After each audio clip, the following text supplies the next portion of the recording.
कुछ बता पाए? हाँ, विद्यालय के संबंध में। हाँ जी, हाँ जी। तो क्या आप बताइए, इसके बारे में तो बहुत डिटेल है, आपको किस विषय में बात करनी है, क्या समझना है, बताइए जो भी समझना चाहें। कि उसमें क्या सिखाया जाता है बेसिकली। हम्म। मतलब तो जैसे अभी आप डिस्कशन जब कर रहे थे तो उसमें वो समझ में आया कि जो जीवन है उसका क्या पर्पस है आपका, वो आपको समझ में आएगा वहाँ पे। जी। उसके अलावा या बस उसी पे फोकस रहता है? जब आपने ये कहा कि जीवन जो है वो समझ में आ जाएगा वहाँ पर, तो आई थिंक जीवन के अंदर ही सब चीज़ें आ जाती हैं भाई, जो भी हाँ। है ना। हाँ, मान लीजिए जैसे कि संसार की रचना अगर की गई है जी, तो उसका कुछ तो पर्पस होगा। संसार की रचना करने का। हाँ जी, मतलब जितना मुझे थोड़ा बहुत पता है, पता नहीं सही है या नहीं, हम्म पर वो ये कि भगवान ने इंसान को भेजा ताकि आप ये जो जीने और मरने का जो साइकिल है आप उससे बाहर निकल सको। हम्म। जो आज तक मैंने सुना है या किसी ने भी बताया है तो वो यही बताया गया है। हम्म। तो वो ठीक है। हाँ, बिल्कुल सही है। वैसे थोड़ा सा क्योंकि इसमें ये अपडेट करना पड़ेगा, है ना। इन जनरल हाँ जी, ये मान के चलो कि मेजोरिटी लोग ऐसा ही पर्पज रखते हैं और ऐसा ही सोचते हैं। और वैसे ये इन मोटा मोटी रूप में यानी कि परोक्ष दृष्टिकोण से ये सही भी है, लेकिन थोड़ा सा इससे थोड़ा हटके और चीज़ है ना, जो विशुद्ध भक्ति मार्ग में होती है। चार चीज़ें होती हैं हमारे दर्शन के हिसाब से, सनातन के सिद्धांत के हिसाब से: धर्म, अर्थ, काम और मोक्ष। तो जो मोक्ष की जो बात कर रहे हैं, वो मोक्ष के जो उपासक है या मोक्ष का जो टारगेट लेके जो उपासना करते हैं, उनका मानना यह है कि साइकिल से बाहर निकल जाते हैं हम बस। लेकिन उससे थोड़ा आगे की बस बातें करते हैं, तो आगे में फिर क्या है कि वो लोग साइकिल से बाहर नहीं निकलना चाहते हैं। तो कुछ लोग साइकिल से बाहर नहीं निकलना चाहते हैं, कुछ लोग चाहते हैं कि नहीं, जैसी आपकी इच्छा हो, जैसी ईश्वर की इच्छा हो, जैसे भगवान की इच्छा हो, जैसे श्री राम जी की इच्छा हो, वो जैसा चाहें। वो चाहें कि साइकिल में फिर से आना है, वो चाहें कि अब नहीं आना है, तो वो डिसाइड करें, मैं नहीं करूं डिसाइड। तो कुछ लोग वो उधर चले जाते हैं।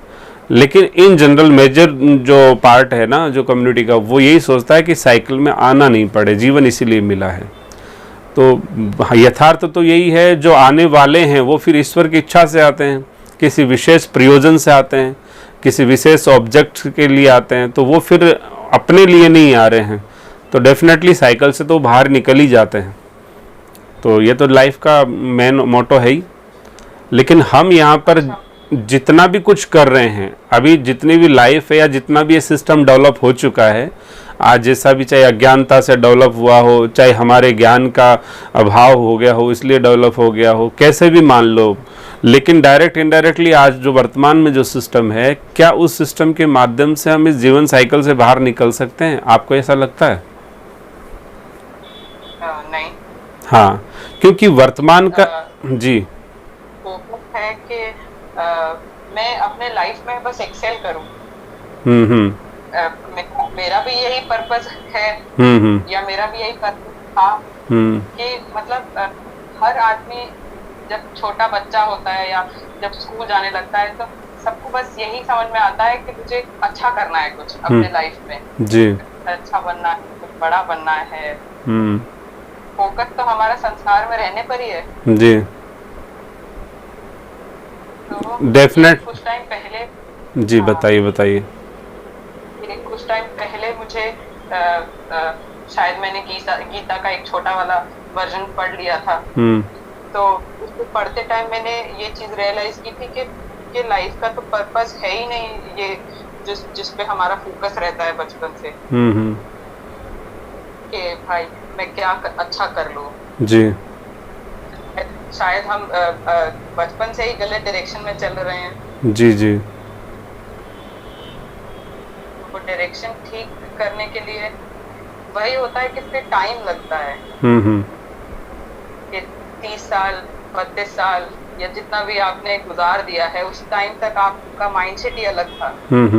अब सडन पर आपको पता चले कि नहीं ऐसा तो करना ही नहीं था, तो फिर उस ट्रैक चेंज करने में टाइम लगता है शायद।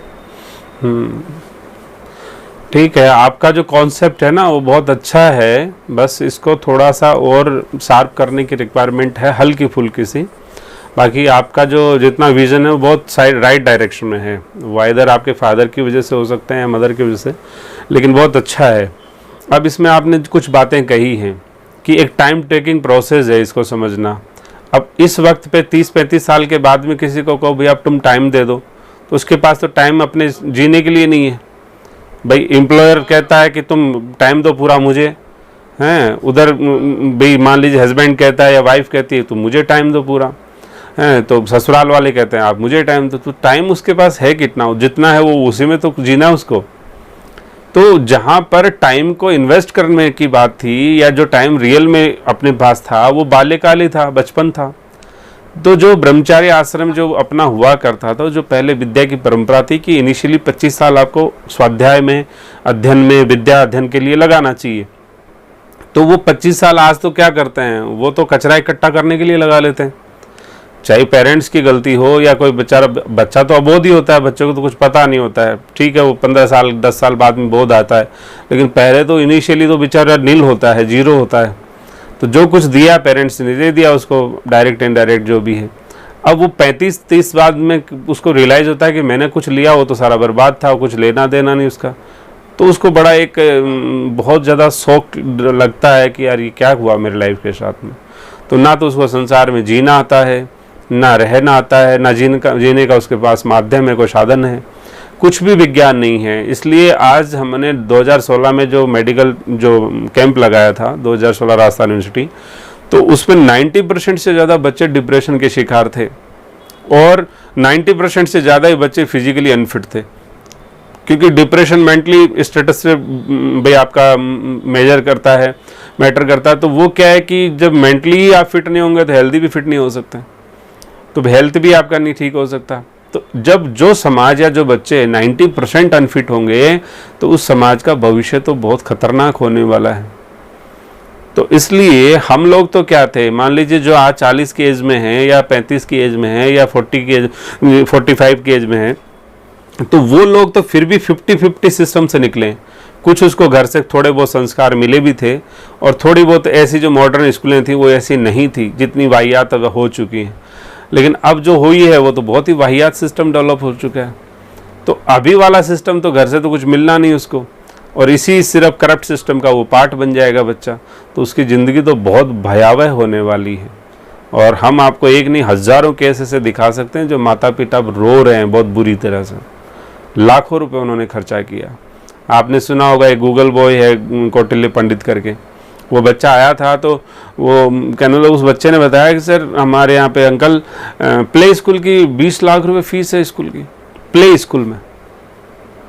तो वो पेरेंट्स भाई, हाँ तो पेरेंट्स जो क्या सोच के 20-20 लाख रुपए एक छोटे से बच्चे पे, 2.5 साल के बच्चे पे खर्चा कर रहे हैं, क्या कर रहे हैं क्या नहीं पता ही नहीं, कुछ होश ही नहीं किसी को।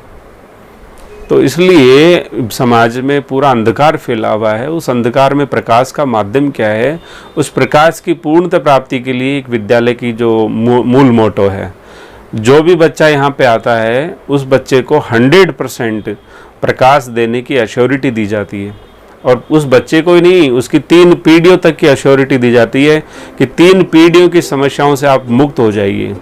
शारीरिक, मानसिक और आध्यात्मिक या आर्थिक सभी समस्याओं से आप पूर्णतः मुक्ति प्राप्त कर लीजिए। 3 पीढ़ी की गारंटी है कम से कम।